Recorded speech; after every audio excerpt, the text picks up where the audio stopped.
Right guys, epic bipolar slayers here. I want to thank you all for the interaction on my last video, last Wednesday actually. The overall response was kind of how I expected, and it was really great to see so many of you leaving your comments, whether they be positive or negative ones. And that's what I love about this community most, is that you've all got your opinions and you're not afraid to share it. And that's absolutely fine. I encourage you to never stop doing that. Kind of just wanted to get that off my chest before we get in today's video. I do love you all. So today I've got some good stuff to talk about actually.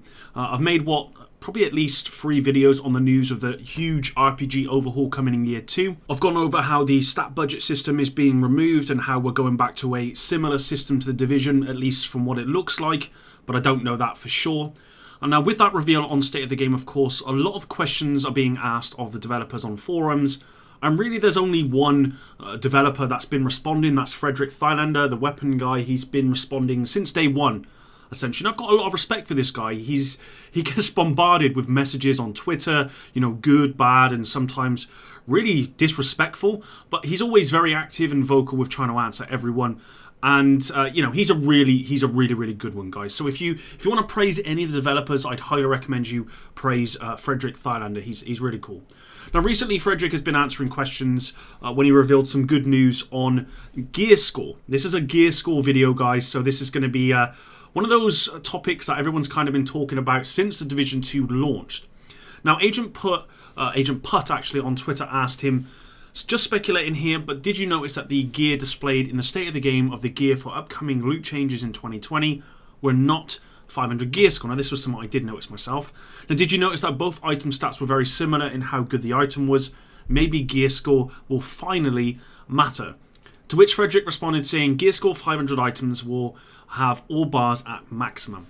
Now, this is an important reveal. Why is that important, you might be asking? Well, this supports that the RPG system in coming in year 2 will be very similar, if not identical, to what we got in the Division, which I'm personally really happy about because I think it worked perfectly fine. Now, Fredrik did confirm that they made the budget system as kind of like an ambitious attempt to add more variety. He actually said this on Twitter. Well, the idea of the budget system was variety. Without it, all gear will look the same. No difference in the amount of stats, talents, or mod slots. It was an ambition to make a more varied gear game by dynamically changing max rolls to the amount of things on an item.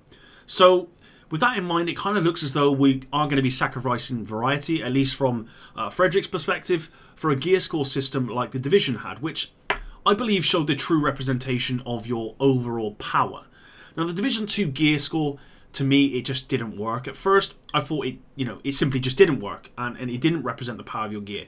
But it does. If you combine everything on a piece of gear that's 500, it is going to be more than any lower piece. However, this system, it didn't work for weapons. The damage ranges overlapped far too much, meaning that gear score, for the most part, was pretty irrelevant when it came to your weapon damage.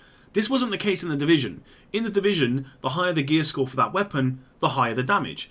And simple system like this, it displays the power of your weapon, and that doesn't exist in the Division 2. For gear in the Division 2, the budget system meant that quite often you'd have to sacrifice armor for high attributes, and it also meant that you might have gear with less attributes, which then have the highest rolls, like Alp Summit, for example.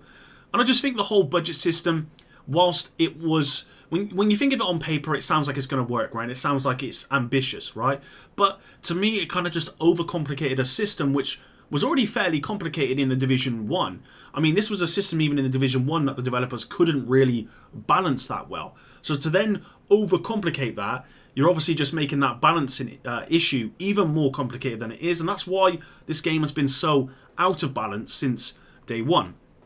To me, it worked absolutely fine in Division 1, and I didn't see any real need to change that. And of course, the budget system, it has some major flaws. I'm just really glad the developers are actually going to back what worked in the Division 1, and it does mean that in year 2, gear score is going to actually mean something, at least for weapons, and certainly for weapons, and it will mean a lot more for gear as well. Now, next up, and something else Fredrik confirmed, was that armor is going to be a core attribute role in year 2. Now, questions were asked what this means, but Fredrik confirmed we're going to be getting more info on this in January. I presume that's going to be from January 8th, so if you don't have notifications on and you want to make sure that you get that first, then please have it on, because I will be covering that. I presume that this means we're going to get armor, weapon damage, and then a utility stat as a core attribute, the same way as we had major and minor attributes from the Division 1. So it looks as though we're going to be getting kind of like one core attribute and then two more non-core attributes on a piece of gear. Now, based on Fredrik's response about how everything will be the same in this overhaul, I'm again going to presume that we're going to get one core and two non-core attributes on every piece of gear, rather than what we saw with the budget system. And with that in mind, guys, what do you think? What do you think about having every piece of gear with one core and two non-core attributes, as opposed to what we've got now? Instead of having like 4 attributes on one piece of brand gear and one on another, like Alp Summit and Badger Tough, having just sort of one core and two non-core attributes on every piece of gear. Leave your comments down below. Of course, the variety will be a lot less, but in my opinion, I'm thinking balance. Does that make it easier to balance? Because it's going back to what we had in the Division 1. And again, the good thing about this is that it should make balancing the gear easier, and it will also mean that all gear is the same power. Instead of having like Badger Tough and you kind of just write that off because you know that it doesn't quite have, because you have to separate all of the budget amongst 4 attributes rather than having something like Alp Summit, which gives you one attribute which is really high. People generally just aren't using Badger Tough. Most people are using Alp Summit. At least Alp Summit's become somewhat of like a recalibration piece of gear. Instead of that, we're just going to have everything is balanced in respect of how many attributes are on each piece of gear. And I think that's a good thing. The great thing about the gear score is it will represent the true power of the gear at that time. In the Division 1, we had the optimization station, which you got to a certain point with gear, and then obviously use the optimization station to push that gear score up, which then reflected that by the power of the gear that you were using.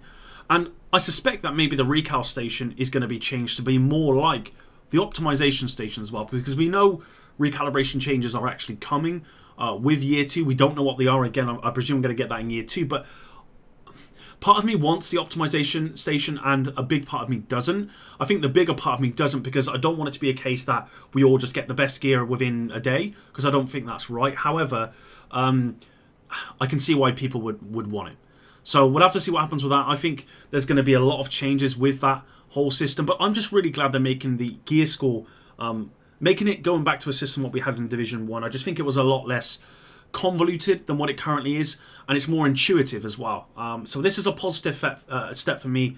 Gear score is going to actually be very important, and it's going to matter in Year 2 of the Division 2. Alright, that's it for today's video, guys. I appreciate there isn't a whole lot in this video, but I just wanted to kind of, any bit of tidbit of information that I can get a hold of that I can kind of give to you guys, and I'm going to do that. And I did see this on Twitter, and I thought, well, people don't really know about this. We know that the gear score is going to be affected as a result of these RPG changes, but really don't know how. And it wasn't until Fredrik said, well, if you've got a 500 piece of gear score, then you can have max rolls and everything, that it made me realise we're going back to very much the same system of the Division. Now, I'm sure there's going to be some variations of that. I would hope that there are some variations that would make the system a little bit better, and I don't know what they are because I'm not too sure, but that's how I think the game should have been day one. They should have taken what the Division 1 had and just expanded on that, rather than just completely remove the system and put in a completely different system.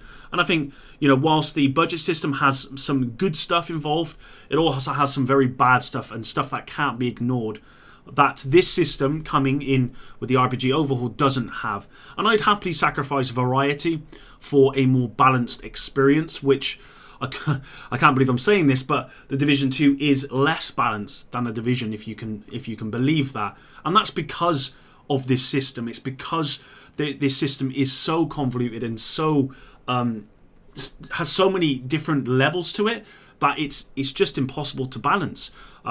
So that's why we have these one-shot sniper builds and one-shot shotgun builds at the moment, which are pretty much ruining the PvP experience. On a last note, guys, I do have to say, and I was scouring Twitter today, but today of me making this video, which is the 23rd of December, by the way, I did see Fredrik replying to people who were talking about PvP as well. And they are saying that due to all of these changes that are going to be coming, PvP is going to be impacted. However, they are focusing on PvP that is on their mind whilst they are making these changes. They're not just making these changes and then PvP is being affected. They are making these changes with PvP in mind. And it's good to hear that, but they've said that before, and we are now in a position where we've got one-shot shotgunners running around basically with 500 plus K armor essentially, and they have everything. They have damage, they have armor, and they have skill power. And I thought that this update was trying to remove that, and actually it's not done that. And I think that all goes back, it all stems from the budget system just being so complicated, with so many different levels, that you just simply cannot find the right balance between having this system and also having a balanced game. So going back to something which is a little bit more simple should hopefully make the game more balanced. With that said, again, you know, we had the same thing with the Division, where we had one-shot Seeker Mine builds and we had all of that stuff. So I don't have complete faith that it's going to balance the game, but what I do have is faith that gear score is going to matter again in year 2. And I'm looking forward to the changes, because we've only had the tip of the iceberg at the moment. Well, that's it for today's video. I know I said that like 3 minutes ago, but that is the end. Hopefully you did enjoy this one. If you did, drop a like on the video. It really does help me out. If you dislike this one, drop a dislike on the video. It really does help me out. You wouldn't believe. Subscribe if you're new. Subscribe if you want to make sure you're up to date with all dedicated Division 2 content. Like I said, turn on notifications, for especially because of January, when we're going to be getting all that information. And until Christmas Day's video, peace out.